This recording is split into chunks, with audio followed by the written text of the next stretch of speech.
Bismillahirrahmanirrahim.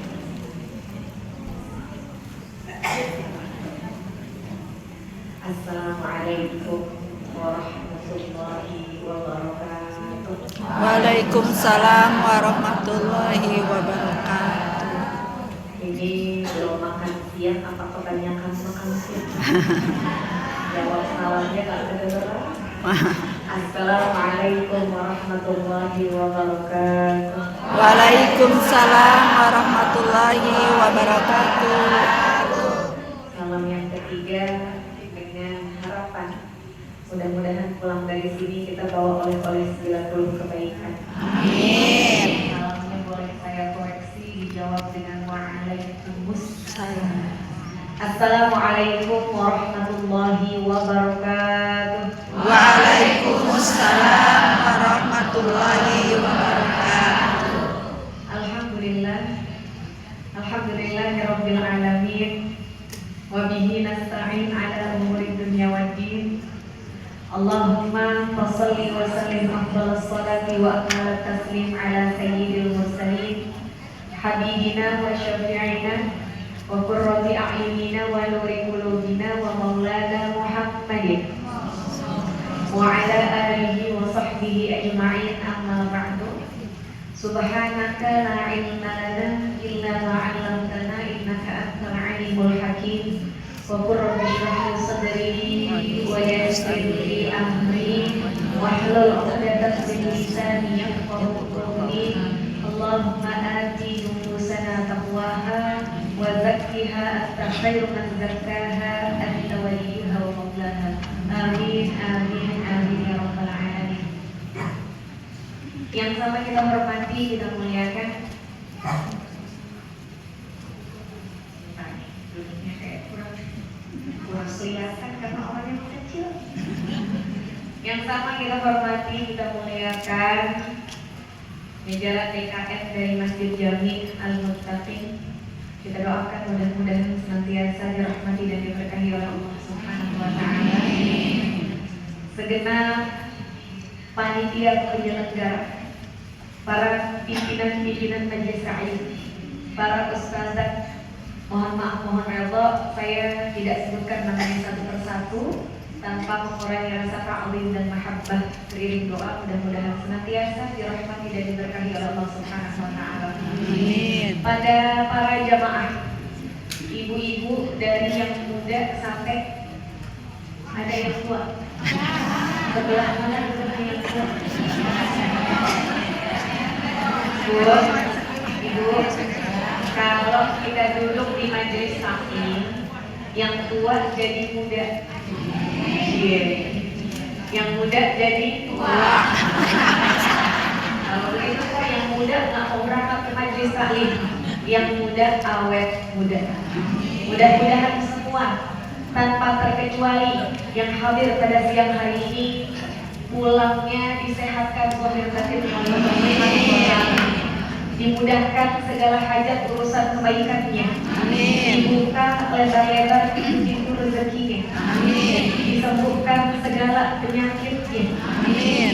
Disakinah mawaddah rahmahkan keluarganya. Amin. Sholih sholihah anak cucu keturunannya. Amin. Hingga nanti tiba saatnya Allah catat untuk kita husnul khotimah akhir hayat ini.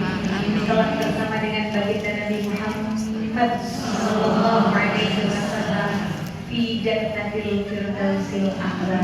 Amin amin ya rabbal alamin. Pentingnya kesehatan mental bagi seorang ibu. Yang hadir di sini ada ibu-ibunya, ada ibunya ibu-ibu, ada ibunya ibu-ibu, ada. Ya Allah, Bu, sebelum kita membahas tentang mental seorang ibu, perlu diketahui bersama, nikmat Islam adalah karunia terbesar bagi seorang wanita. Sekali lagi, nikmat iman dan Islam adalah karunia terbesar bagi seorang wanita. Bu, Dulu waktu Nabi Muhammad SAW belum menyampaikan risalah Islam kepada umatnya, orang-orang itu masih hidup di lingkungan dan kebiasaan yang jahil. Istrinya melahirkan anak perempuan. Dalam Al-Quran dikatakan wajah suaminya memerah kehitaman menahan malu punya anak perempuan. Istri itu boleh digilir ganti-ganti sama teman-temannya. Kalau ayahnya meninggal, perempuan gak dapat hak warisnya. Bahkan seorang suami zaman jahiliyah kalau ngajak istrinya kondangan, ibu suka diajak kondangan sama bapak? Suka? Ayo diingat-ingat. Dulu zaman baru nikah kalau diajak kondangan, digandengnya kenceng banget. Betul bu? Diboncengin naik motor. Asal pegangannya kendor dikit dicari lagi namanya. Betul bu? Dulu bapak begitu ya? Sekarang tangan yang dulu digenggam halus sekarang ustazah, saya belum naik motornya udah jalan.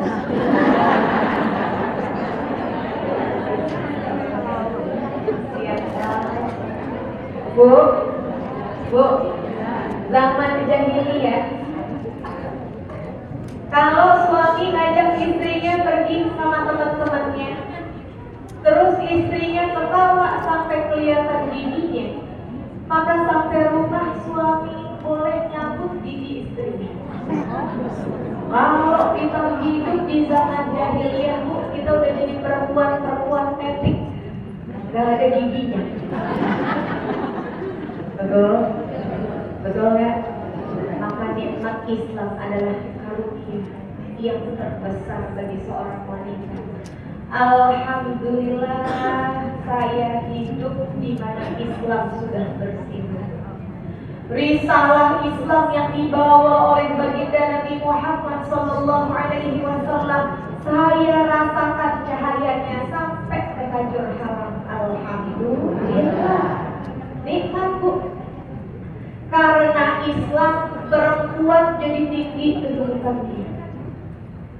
Karena Islam, seorang istri yang taat sama suami, dia bisa masuk surga dari pintu yang mana saja.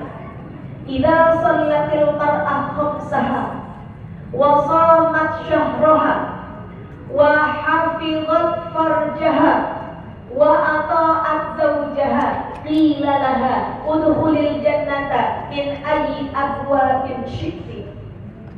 Seorang perempuan yang dia sholat 5 waktunya benar, puasa Ramadannya benar, dia jaga kehormatannya dengan benar, dia taat dengan suaminya, akan dikatakan kepada dia, bu, silahkan masuk surga dari pintu yang mana aja ibu mau, silahkan.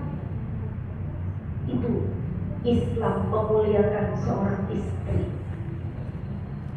Jadi seorang ibu gak kalah mulianya sampai dikatakan al-jannatu tahta aqdamil ummahat. Di sini ibu-ibu doang yang disebut, bapak-bapaknya gak diajak. Surga adanya di bawah telapak kaki seorang ibu. Kalau saya tanya kepada semuanya, mau gak sih masuk surga? Mau gak sih masuk surga? Tapi kalau kita hitung amalan kita sama dosa kita, banyakkan saldo dosa apa pahalanya? Nah, kayaknya ada yang jawab pahalanya begini. Oh, sebanyak apapun dosa orang, kalau ditanya mau masuk surga apa neraka, pasti jawabannya pengen masuk surga.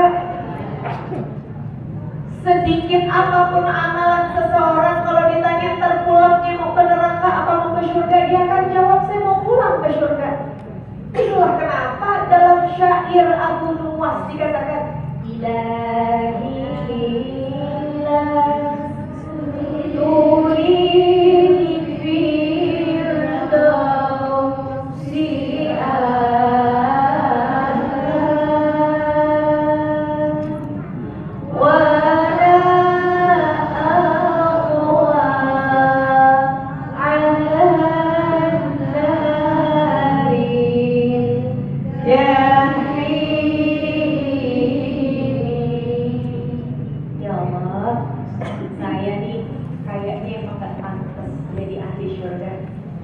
Tapi kalau ngitung-ngitung api neraka saya nggak kuat juga ya Allah. Betul nggak? Kenapa Bu? Kita harus punya kecenderungan pengen masuk surga. Sebab kabar yang dibawa oleh Nabi kita Muhammad SAW, Allah langsung yang mengatakan dalam hadis qudsi bagaimana mensifatkan keindahan surga yang kata Allah, a'dadtu li'ibadiyas salihina ma la 'ainun ra'at wa la udhunun sami'at wa la khatara 'ala qalbi bashar. Aku kata Allah, aku langsung yang menyiapkan untuk hamba-hambaku yang beriman tempat yang penuh dengan kenikmatan yang gak pernah terlihat oleh mata siapapun. Kita baru diajak ke puncak yang paling tinggi. Kita bisa memandang hamparan bumi dari atas, indah banget. Kalau malam lagi gak bulan, bintang-bintang kelihatan, mata kita melihat ke atas, indah banget. Ya Allah, gimana tuh indahnya surga kalau Allah sendiri yang bilang gak pernah ada mata siapapun yang pernah memandang keindahannya. Saking indah. Wala udhunan sami'at, suara gemericik airnya, aliran sungainya, hembusan anginnya gak pernah terdengar oleh telinga siapapun. Saking berbeda dan indah. Wala khatara 'ala qalbi bashar, indahnya pun gak pernah terbayangkan oleh pikiran siapapun. Saking indahnya.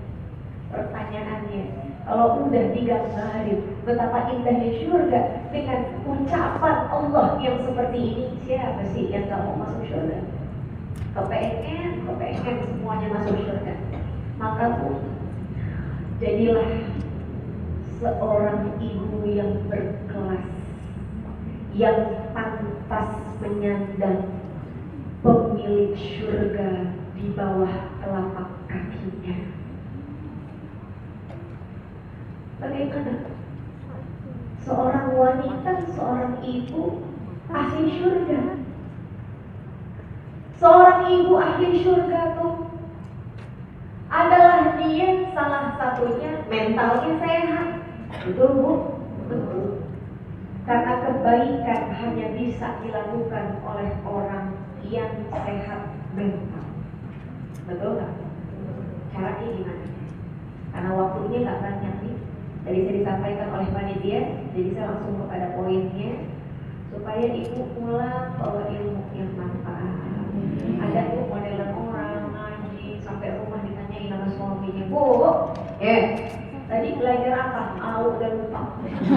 Jadi pulang jangan bawa au, pulang bawa ilmu. Insya Allah. Wanita sehat mental, ibu sehat mental yang pertama, bersih hatinya. A'udzu billahi minasyaitonir rajim. Bismillahirrahmanirrahim. Yauma la yanfa'u malun wala banun illa man atallaha biqalbin salim. Kita akan berhadapan ke satu hari yang mana harta dan anak keturunan gak bisa membela kita, gak bisa menyelamatkan kita kecuali mereka yang datang menghadap Allah membawa hati yang selamat. Mental yang sehat dimulai dari hati yang bersih. Hati yang bersih itu adalah hati yang selalu berprasangka baik kepada Allah Subhanahu wa Ta'ala. Bu, Ibu, perempuan-perempuan berkelas yang disebut sama Nabi Muhammad SAW afdalun nisa'i ahlil jannah, wanita yang paling utama yang akan menghuni surga. Itu ada 4. Sayyidah Khadijah, Sayyidah Fatimah, Sayyidah Asiyah, Sayyidah Maryam radhiyallahu anhunna jami'an. Keempat wanita itu bukan wanita-wanita yang hidupnya selalu enak, fasilitas rumahnya lengkap, gak pernah diuji dalam hidupnya, enggak bu. Itu perempuan-perempuan yang kenyang dengan ujian hidup. Hanya bedanya setiap kali mendapatkan ujian dari Allah Subhanahu wa ta'ala, mereka punya yang namanya husnudzan billah. Mereka punya yang namanya baik sangka kepada Allah Subhanahu wa ta'ala. Ibu, kalau kita setiap kali berdoa, setiap kali minta, Allah berikan apa yang kita mau, kita gak akan pernah ngerasain nikmatnya bangun malam ngerengek-rengek minta sama Allah. Betul gak? Betul. Kalau setiap ujian selalu kita temukan jalan keluarnya dengan cepat, kita gak akan belajar jadi perempuan yang sabar. Saya tanya sama ibu, jadi seorang ibu tuh ujiannya dikit atau banyak? Ya Allah Ustazah, satu ujian selesai datang yang baru, ujian lagi datang yang baru. Tenang bu, tenang. Janjinya Allah Subhanahu wa ta'ala, وَلَنَبْلُوَنَّكُمْ بِشَيْءٍ مِنَ الْخَوْفِ وَالْجُوعِ وَنَقْصٍ مِنَ الْأَمْوَالِ وَالْأَنْفُسِ وَالثَّمَرَاتِ وَبَشِّرِ الصَّابِرِينَ. Ujiannya perempuan, termasuk semua manusia, muter di situ-situ aja. Allah uji dengan rasa takut.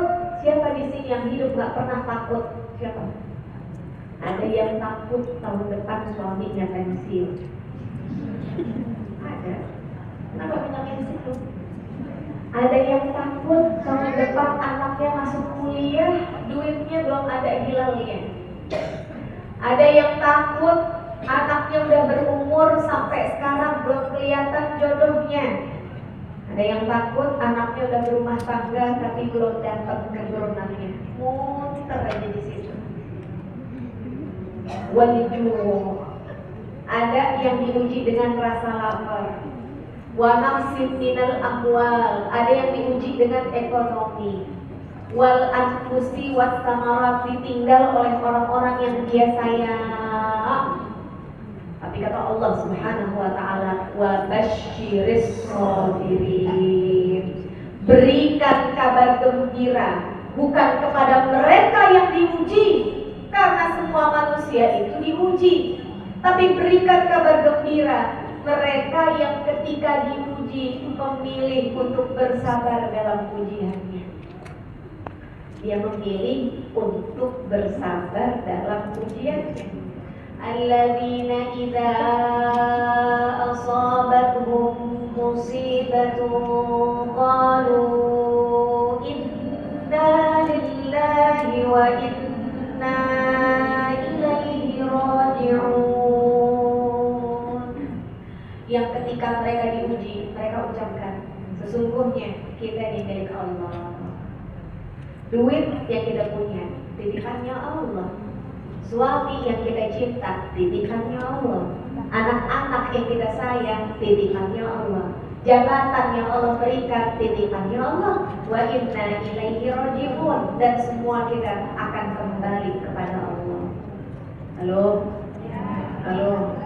Pertanyaannya, sabar tempatnya di mana?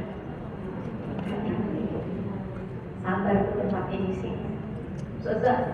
Susah banget jadi orang sabar. Ya karena balasannya surga. Kalau sabar gampang, kita cuma dapat piring cantik, nggak dapat surga. Al-jannatu huffat bil makarim wan naru huffat bis syahwat. Jalan mau masuk surga penuh dengan hal-hal yang nggak enak, Bu. Sedang hal-hal yang memanjakan syahwat kita. Udah, kalau emang udah kepengen masuk surga, setiap kali Allah timpakan kepada kita ujian sebagai seorang ibu, katakan bersabarlah wahai hati, karena reward dan penghargaan yang terbesar untuk ibu tegar macam ibu-ibu yang di hadapan saya, penghargaan yang paling pantas itu bukan duit belanja, bukan. Bu, ibu ngurusin anak jangan mau ditukar pakai duit belanja. Duit belanja mah habis check out Shopee habis, betul nggak? Ibu capek ngurusin anak, capek gosok cuci baju, capek berbenah rumah, bilang sama Allah, ya Allah tukar lelahku dengan surga. Apapun yang menimpa kita, hadapi dengan prasangka baik kepada Allah. Seorang ibu yang sehat mental, dia harus punya hati yang bersih. Bu, prasangka baik itu gak cukup kepada Allah, harus pula berprasangka baik kepada manusia. Ada modelan emak-emak, mama, siang-siang kerebongan. Tahu kerebongan? Tahu kerebongan? Selimutan. Palanya kanan kiri ditempel koyo.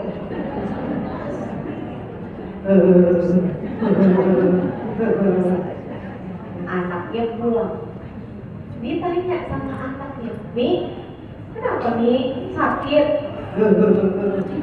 Meriang. Kenapa meriang? Umi kehujanan? Bukan. Kenapa? Tetangga punya motor baru. Meriang melihat orang lain senang. Halo, hari itu ada yang begini, ada yang begini, di kantor halal gak ada yang begini, gak ada satu. Ibu-ibu sekalian yang saya muliakan karena Allah Subhanahu wa Ta'ala, hati yang bersih ketika memandang nikmat seseorang, dia yakin bahwasanya itu sudah sesuai dengan takaran dan porsinya. Bu, urusan rezeki itu udah kelar dari kemarin-kemarin sebelum kita lahir di atas muka bumi. Urusan rezeki itu sudah selesai, nggak usah diributin lagi. Itu harusnya jadi milik saya, kenapa jadi milik dia? Itu yang begitu adalah ibu-ibu yang nggak punya iman. Urusan rezeki sudah selesai. Yang ada tinggal bagaimana seorang ibu menerima apa yang sudah Allah takar untuk dirinya dan keluarga dengan penuh syukur dan qanaah. Ikutin saya. Bismillahirrahmanirrahim. Bismillahirrahmanirrahim. Wardo bima qasamallahi takun agnan nasi. Ini rumus jadi ibu-ibu bersih hati, ridho dengan apa yang sudah Allah tetapkan. Kamu akan menjadi manusia yang paling kaya. Jadi manusia yang paling kaya itu bukan yang gelangnya segede pelek becak, bukan yang kalungnya segede rantai kapal. Ibu yang paling kaya adalah ibu yang ridho dengan apa yang Allah tetapkan buat dia. Ustazah, saya kalau lihat suami bawaannya sebel banget Ustazah, nggak tahu ya. Jadi kalau lihat suami itu kesel. Karena ibu perempuan, jadi ibu dikit-dikit diungkapkan, dikit-dikit dibicarakan. Suami kita laki-laki banyakkan diem. Padahal mampu suami kita kalau boleh jujur, Bu, kita lihat suami kesel, suami lihat kita pegel. Betul kan? Maka ketika kita melihat kekurangan seorang suami, Bu, ini yang bikin kata baginda Nabi Muhammad sallallahu alaihi wasallam, ayyuhan nisa tasaddaqna wa aksirna istighfar. Wa inni ra'aitu anna aktsara ahli an-nari minan nisa. Perempuan-perempuan, kata baginda Rasul, banyakin sedekah, banyakin istighfar, karena aku sudah melihat kebanyakan penghuni neraka adalah dari kalangan perempuan. Apa bu sebabnya, kata baginda Nabi? Yakfurnal ashir, mereka banyak yang tidak bersyukur dengan suaminya. Bertahun-tahun apa yang dia minta dipenuhi sama suaminya, diperjuangkan walaupun seringkali tidak sesuai dengan ekspektasi, tapi suaminya berusaha memberikan apa yang dia mau. Satu ketika dia melihat kekurangan dalam diri suaminya, kemudian dia katakan, ma ra'aitu minka husnan qat. Suamiku, aku tidak pernah melihat kebaikan dari dirimu sedikit pun. Cuma gara-gara suaminya bikin satu kesalahan, kebaikan suaminya semuanya dilupakan. Perempuan yang kayak gitu, kata baginda Nabi, itu adanya di neraka. Na'udzubillah ini. Jadi pulang dari sini, lihatin muka suaminya. Loh, belum apa-apa udah gimana ya Ustazah? Bu, Ibu, Kakak pengen masuk surga? Kata baginda Nabi, fanzuri ila zaujiki fa innama huwa jannatuki wa naruki. Kamu kalau mau tahu kamu ahli surga atau ahli neraka, pandang muka suami kamu. Pandang bagaimana diri kamu kepada dia, karena suamimu bisa menjadi surgamu dan bisa juga jadi neraka kamu. Alhamdulillah, kenapa jadi muyung ya? Ibu, yuk sama-sama kita berbenah. Insya Allah pulang dari sini, kalau ada yang kurang enak-enak dari suami kita, pandang dia sebagai titipannya Allah Subhanahu wa Ta'ala. Suami titipannya Allah. Ibu pernah sebel sama anak? Pernah? Kenapa? Macem-macem Ustazah. Dibilangin susah, nggak nurut. Ketika berkeluarga dia kayak lupa sama saya. Anak-anaknya nggak bisa diem. Kalau lagi ke rumah udah saya beresin Ustazah, dia datang ngeberantakin rumah, jadi saya sebelnya ke anak saya. Ibu, pandang anak kita dengan bersih hati bahwa dia adalah titipan Allah. Insya Allah. Dan tuh, yang pertama, perempuan kalau mau sehat mental dia harus bersih hati. Yang kedua, perempuan kalau mau sehat mental harus berpikir jernih.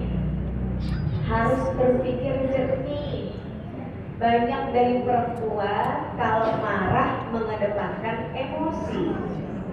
Apa yang mau dia ucapkan, gak dipikir panjang dulu. Habis bicara nyesel. Banyak dari ibu-ibu ketika melihat tingkah anaknya langsung ambil tindakan, dipukul anaknya, dicubit anaknya sampai pahanya biru, pipinya merah. Nanti kalau anaknya tidur baru nyesel, ya Allah Nek, maafin ibu ya Nek. Ada nggak yang begitu? Ada nggak yang begitu? Tuh kenapa tuh begitu? Karena nggak berpikir secara jernih. Bu, ibunda kita Siti Hajar ditinggal sama suaminya di padang tandus yang gak ada sumber air, gak ada tanaman, dalam keadaan punya bayi baru dilahirkan. Siti Hajar gak bilang kepada Nabi Ibrahim, kamu adalah suami yang tega sedunia. Atau Siti Hajar juga gak bilang, gak apa-apa saya di sini, yang penting tinggalin duit belanja yang banyak. Bu, apa Siti Hajar katakan kepada Nabi Ibrahim? Allahu amaraka bihada. Wahai Ibrahim, apakah ini perintah Allah kepadamu? Apakah ini perintah Allah kepadamu? Coba, ada nggak mak-mak di sini ditinggal pergi sama suaminya, nanya ke suaminya, Pak, apakah Allah memerintahkanmu untuk ini? Emang beda level, beda. Ini Sayyidatuna Hajar bilang begitu kepada Nabi Ibrahim, Bapak tinggalin saya sama anak kita, disuruh nggak sama Allah? Iya disuruh. Dengarkan apa ucapan yang keluar dari seorang wanita salihah. Idzan lan yudayyi'an Allah. Allah tidak akan menyia-nyiakan aku dan anak. Berpikir jernih hanya bisa dilakukan oleh wanita yang berhati bersih, berprasangka baik, yakin kepada Allah Subhanahu wa Ta'ala. Bu, rezeki kita itu bukan dari kantong suami, Bu. Halo? Rezeki kita bukan dari kerjaan suami, Bu. Bukan juga dari kerjaan anak. Rezeki kita datangnya dari Allah Subhanahu wa Ta'ala. Berpikir jernih. Berpikir jernih. Ya Allah, ya Allah. Saya sampai nggak kuat menahan air mata saya.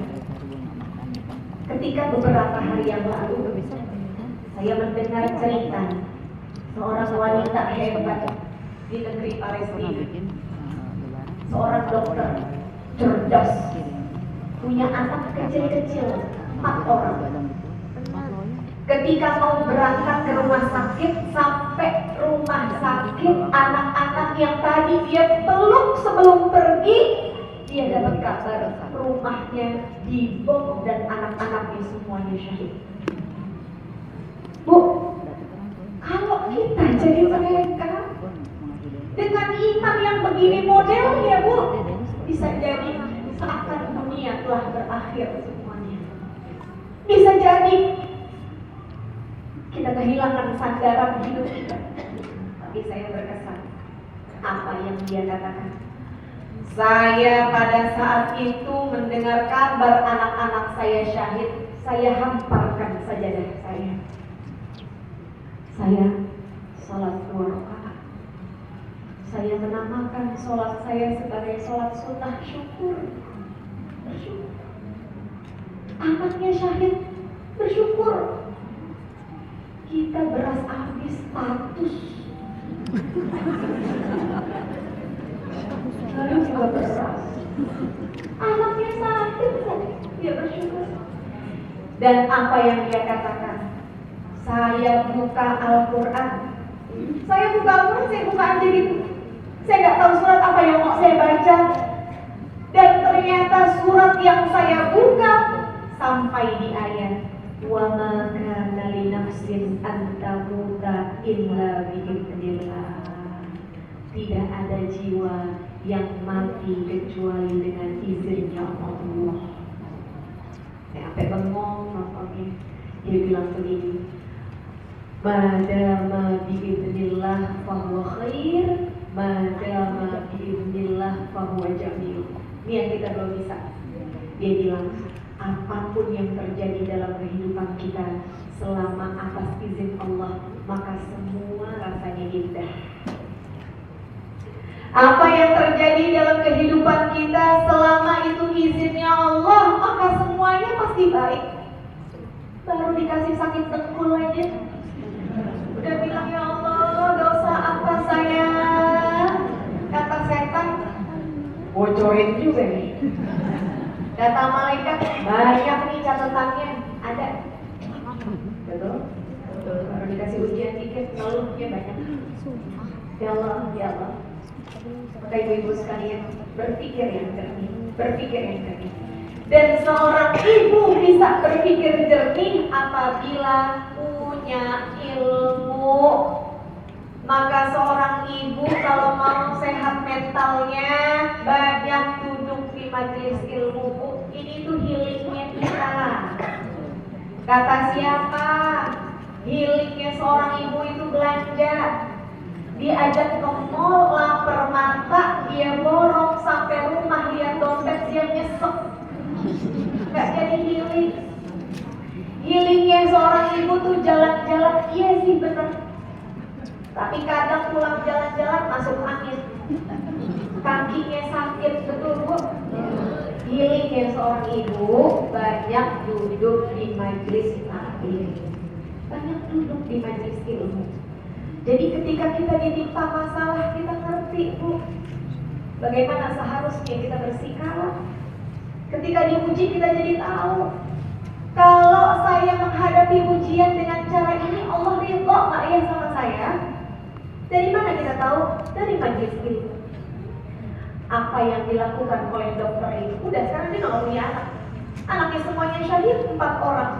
Apa yang dia sampaikan? Teman saya sekarang 2. Teman saya nih sekarang 2. Yang pertama Al-Quran. Kalau saya lagi ngerasa sepi dan sedih, saya buka Al-Quran. Ternyata saya nggak sendiri. Ketika baca Al-Quran, saya berasa ngobrol langsung dengan Allah Subhanahu wa Ta'ala. Yang kedua, teman saya adalah buku sejarah Nabi Muhammad SAW.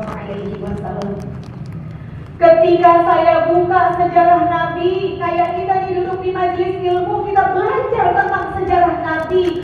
Nabi makamkan anaknya dengan tangannya sendiri yang bernama Ibrahim, dikubur dengan tangannya sendiri. Apa kata dokter itu? Apa kata wanita itu? Hari ini kami di Gaza, kami makamkan anak kami dengan tangan-tangan kami sendiri. Kalau dulu Nabi sampai ngeganjel perutnya pakai batu karena lapar. Hari ini kami di Gaza pun melakukannya. Kalau dulu Nabi Muhammad sampai terusir dari kota kelahirannya, hari ini kami di Gaza pun merasakannya. Bu, dengan demikian kita duduk di majelis ilmu, kita belajar tentang sejarah Nabi Muhammad. Ketika kita dihadapkan pada ujian hidup, kita bakalan malu jadi perempuan yang dikit-dikit keluh, karena ternyata ujian kita nggak seujung kukunya dibanding ujian yang diderita oleh Nabi kita Muhammad SAW. Jadi dia menjaga kesehatan mentalnya dengan banyak membaca Al-Quran dan belajar sirah nabawiyah. Maka seorang wanita kalau mau sehat mentalnya, yuk sama-sama banyak-banyak hadir di majelis ilmu, insya Allah. Terakhir, seorang wanita kalau mau sehat mentalnya, amsik alaika lisanak. Ini wasiat Nabi kepada sahabat yang bertanya, apa sih berhasil itu ya Rasulullah? Kata Rasulullah, genggam kamu punya lisan. Kalau mau sehat mental, jaga lisan Bu. Ini lisan yang disebut-sebut sama baginda Nabi kalbun akur. Apa tuh artinya? Anjing liar.